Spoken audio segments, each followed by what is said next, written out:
Kevin, what do you have?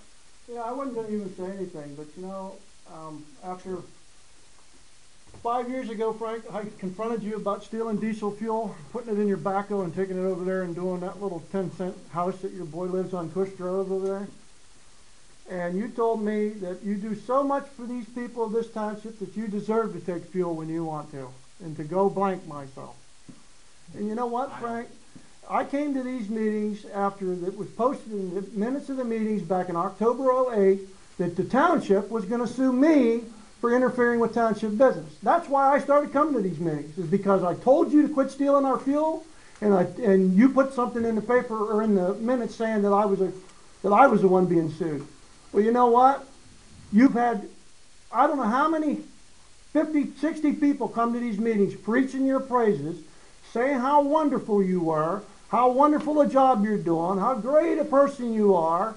And every single month I've asked for specific things. I've gotten right to know requests. I've asked for criminal background checks. I've asked legitimate questions about the fire hall. I've asked all kinds of things. I've even tried to speak to the employees to get them to do things like a normal township employee would do. And you fought us every inch of the way. You brought your people in here to stand behind us from the fire hall to keep us from speaking. You had people assaulted in these meetings. You've had people almost assault us as we're trying to get out of the meetings. And then you have people come in here and complain and cry like little girls that their name was mentioned on a YouTube post. I hate to break it to you folks. The minute you walk in that door, the right to privacy goes out the window. You are considered part of a township public meeting. It's recorded.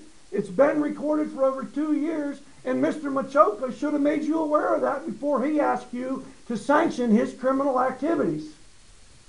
The people of this community finally saw through Mr. Machokas because they were able to go through the YouTube post back and forth, and finally figure out that Mr. Machokas was lying through his teeth to the people, and that I was able to prove what I was saying, and that the Auditor General was able to prove what Linda was saying. So if you got a problem with with me or my wife about the YouTube postings, you can cry to Mr. Machokas. He's the one that asked you to come in here and sing his praises. He's the one that threw you under the bus.